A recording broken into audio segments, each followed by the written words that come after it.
This is Beyond a Reasonable Doubt with your hosts, Mark Garrigus and Adam Carolla. Yeah, get it on. Got to get on the trip. We're going to get it on. And welcome to the best 15 minutes or so in the universe. It's Beyond a Reasonable Doubt. I'm Adam Carolla. That's Mark. Wait a minute. Mark, hard out, soft taco Garrigus from his home office in parts unknown. But by the way, somebody tweeted at me, hard out, soft taco is the acronym for host. Oh. And by the way, Carolla, co-host. You could do Carolla, hard out, soft taco. I mean, there's a whole... Anyway, I want to dedicate this episode, Adam, I haven't talked to you about this, if you're okay with it, to Jesse Waters, because he inspired the thoughts on this, because I was talking to him last night about... we started talking about Kane and this idea of what he's been talking about, vigilante justice and taking the law into your own hands and things of that. And we'll get to that in 1 second. But I want to tell you, I want to find out if you have the same phenomena I do. And maybe you don't. But I have noticed over the years, ever since I was in high school, that the guys I had most fun with were usually the guys farthest to the right on the political spectrum, whether it was friends' dads who were kind of what you would consider right-wing when I was in high school, or guys who I grew up with who were always kind of to the right of the political spectrum, always most fun. And I've noticed that when I do appearances on Fox News, as opposed to News Nation or MSNBC or something like that, that the people who always are watching and comment are usually the people that I have the most fun with. I don't know what that has to do. You have an analysis of that? I think I haven't crunched the numbers, but I do have an initial thought. And I've found the same thing because, so there's probably two phenomenons going on. I've found that guys like Dennis Prager and Tucker Carlson are amongst the most gregarious, friendliest, nicest guys, jovial, love to laugh, so on and so forth. Part of it is probably a phenomenon that they're being portrayed in the media and beyond as hard, heartless, anti-immigrant, anti-woman, anti-whatever. So part of it may be a little compensation, sort of like what Don King would do. You know, Don King would rip off every fighter he could and stomp a guy to death in St. Louis who owed him $50 and then go, only in America, with like the crazy hair and wave the flag around. Now, I do think Tucker is genuinely that guy, and I do think Prager's genuinely that guy. But there is an element of, if you're on Fox News or you're considered conservative, people think you're uptight and racist and, xenophobic and homophobic. So there may be a little overcompensation. The other side of that coin is they're not miserable people, because the people on the left are constantly put upon and burdened, because if you lived in a society that was systemically racist and not a level playing field, and by the way, according to Greta Thunberg, going to end in the next 8 to 14 years, if you walked around constantly thinking about global warming and systemic racism, you wouldn't be in a good mood either. And these guys don't have those thoughts. They believe we live in a good country and we're not systemically racist, and it's not going to all end when the polar caps melt in a few short years. I believe that your Rachel Maddows and your Anderson Coopers and guys like that, they walk around and they have thoughts of polar bears drowning. That's what they think about all day. And the other guys think about eating meat and fireworks. And so if one group was thinking about eating a steak and the other group was thinking about a polar bear drowning, the one person who thought about the polar bear would be in a lesser mood than the steak eater. He'd be sad. Yes. That's why I ask you these things. You solve some of the riddles of life. Thank you. So here's a riddle of life, and this is back to the hat tip to Jesse. There's been a couple of incidents. Gary, I think, has found two of them. The third one, which I gave Gary like 90 seconds to find it. And what sparked all this actually was this one in a Walmart in South Carolina where there was some guy who was obviously out of his brain on fentanyl probably and was dancing around and threatening, and he may have had a knife. And some customer picked up a kind of a stanchion and just whacked the shit out of him and just took him down. And another guy jumped him and took the knife.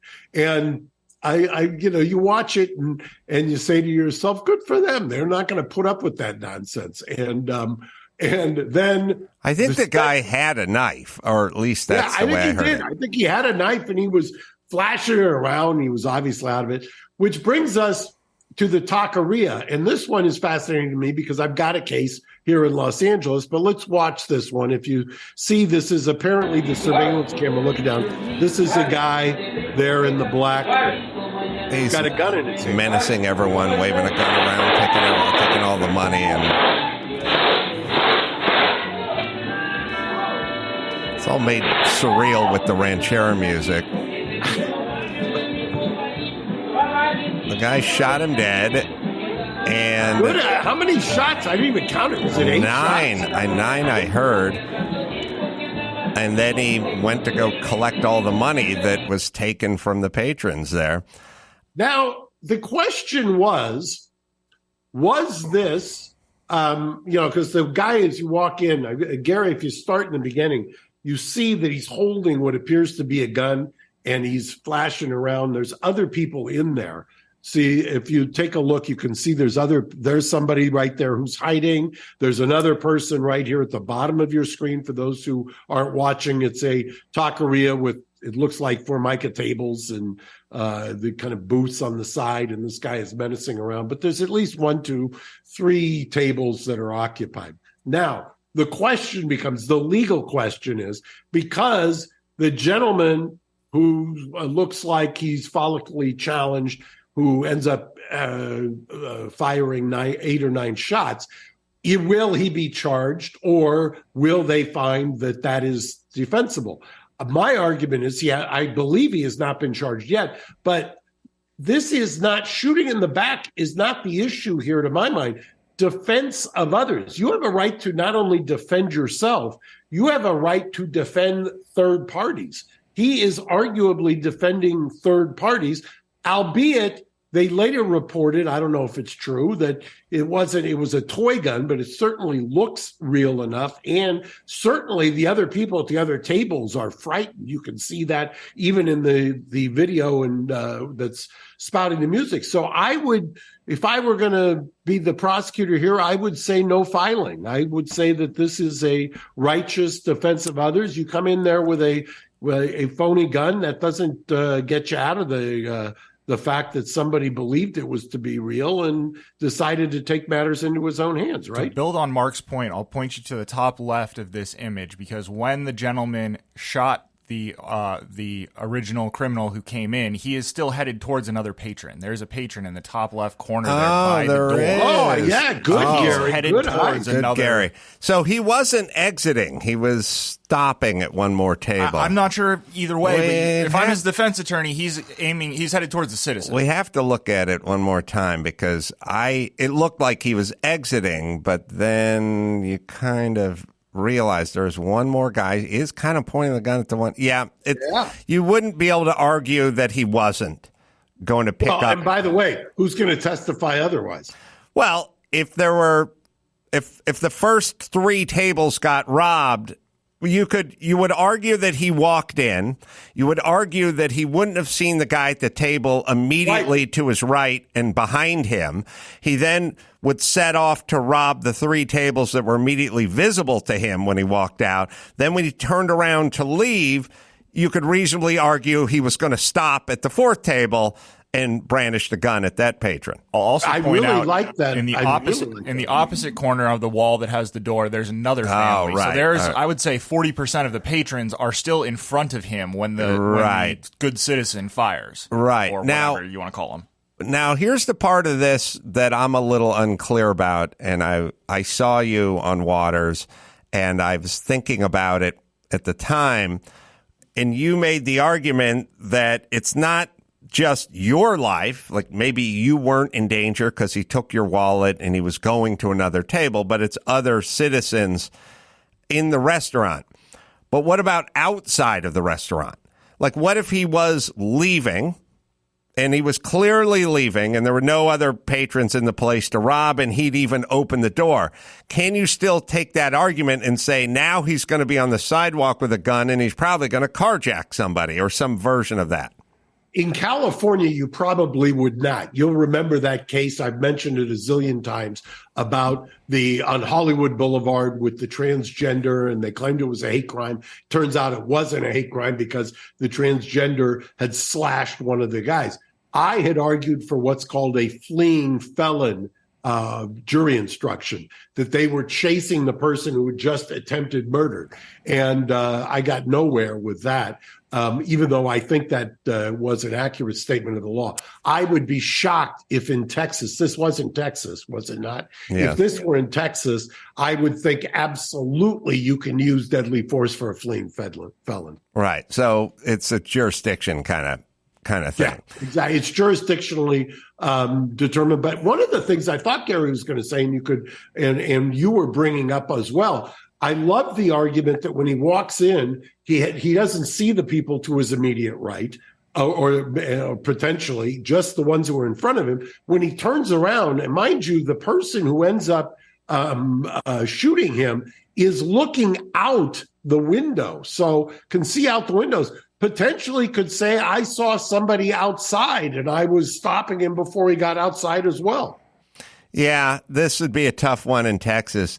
Also, there hasn't been, the usual kind of race hustlers that chime in, LeBron James and guys like that who hop on these things pretty easily. I haven't heard much of that, and some are legitimate, but LeBron was all up in that cop who shot the woman who was about to stab her classmate outside the scuffle that took place out in the driveway 2 years ago. So LeBron, his barrier to entry to chiming in on racially related shootings is very low.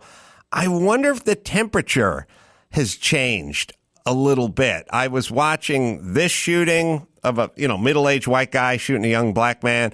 There was the cops where the crazed sort of black guy had a gun and he kept throwing it up in the air and then picking it up again. And I don't know if they were tasing him or whatever. Is that the carjacking one? Because that's a pretty incredible one too, where the guy comes out of the carjacking and he's got the gun and he's kind of fumbling with it. This guy was trying to walk up into an apartment building and head upstairs, and he kept throwing the gun up in the air, and then he would go retrieve it again. And I think he got shot. It took a long while, I think. My general sense is that we're not hopping on this like, CNN would have been all over this and all the usual talking heads would have come out, and we don't seem, and again, you can go, well, these were clean kills or good kills or something like that. It's like it doesn't really matter. You still can get all the pundits out to talk about what a racist culture we're living in on MSNBC. I just haven't seen them jumping out on it. I don't know if they've lost their appetite for it or we're kind of tired of it, or what's your take? I think at a certain point that there's been, you and I have talked about this for years. The pendulum swing is back to where we're kind of in that 80s, 90s, crime and law and order is the third rail, fourth rail, whatever you want to call it in terms of politics and pop culture. And there is, the Dems, I think, overplayed it with abolish the police, and that has come back to haunt them. And now you see there's this next one, which has no racial component as far as I can tell whatsoever. Oh, the guy sitting in his truck who threw the Coke at the cops. And this one, I have no problem holding law enforcement accountable where they deserve to be held accountable. This is one where I'd say these guys exercise restraint like nothing I've ever seen. Yeah. Body cam video shows an Edmond officer parking behind the suspect's truck after getting a call the driver publicly urinated at Hafer Park. When the officer goes up to the man's window, he charges. How we doing? What's up? He could have been shot right there. The officer pulls out his taser as the man verbally threatens him, aggressively backing the officer down the road. Too. Yeah, I know, he's not tiny. Get on the ground. Yeah. Get on the ground. The suspect continues to challenge the officer, taunting him. I don't want to kill you, man. Kill you right now, you know that, right? He's wearing a Pac-Man shirt, too, which makes it surreal. Game on! Kill me! Game on! You want to kill me? Do it! A second officer pulls up to the scene and fires his taser. Taser! Hey, quit moving! That one worked. Did you see how that just took him down like a sack of potatoes? His arms went by his side and he just went nose first into the ground. If I'm that first cop, I'm having a discussion with my equipment manager. That taser did not do what the second one did. Yeah, like take the governor off it, turn it up to 11. Number one, if I manufactured the taser, I would just use the footage from the second cop because I'd go, this is how good this thing works. Yeah, it's scary how many people are able to, when, you know, I've always said this, and I think it's an easy rule of thumb, which is when the cop has his gun drawn, do not think of him as a cop with a gun drawn. Think of him as any dude with a gun drawn. That'll help in your decision making, because I think the problem is if you think about it, the cop draws the gun and people throw their hands up. They go, oh, you're going to arrest me now? And they start walking toward them or whatever it is. If that was just a dude in a beanie and a T-shirt who was holding a gun at you, you would fucking stop. Unless you were the guy in the taqueria, and you would unless he got you on the way out, possibly. But yeah, there's way too much heading to cops, and I guess everyone's just beaked out of their mind. On the other hand, whoever dropped a dime on this guy for pissing in the park probably should have kept the dime in their pocket. I've taken many a leak in many a park. We don't need that. I was thinking the exact same thing. I mean, sometimes, especially at the advanced stage, you got to go when you got to go, right? Yes, we don't need we don't need 5-0 rolling on me just because I couldn't make it home and had a big gulp in the truck in the park. All right, go to AdamCarolla.com for all the live shows. West Palm Beach, Florida, coming up February 16th, and then Baltimore the 17th, and then heading back to Naples, Florida, March 24th and 25th. You just go to AdamCarolla.com. I'm working with John Popper. That's coming up January 21st in Dallas, so that'll be a good show. Just go to AdamCarolla.com for all the live shows. What do you got, Mark? Good. If you're in Grand Central in New York, stop by Prova. See Jake over at Dirty Taco. If you're in downtown LA, come by Engine Company 28 or go around the corner to Tenny Mediterranean Tapas. And if you're in Palm Springs, say hi at Gigi's, or if you're in San Clemente, go by Casa Tropicana. So, till next time, Adam Carolla for Mark. Hard out. Soft Taco. Garagos. Say it. Mahalo. Thanks for listening to Beyond a Reasonable Doubt. Stay tuned for more bonus episodes coming soon.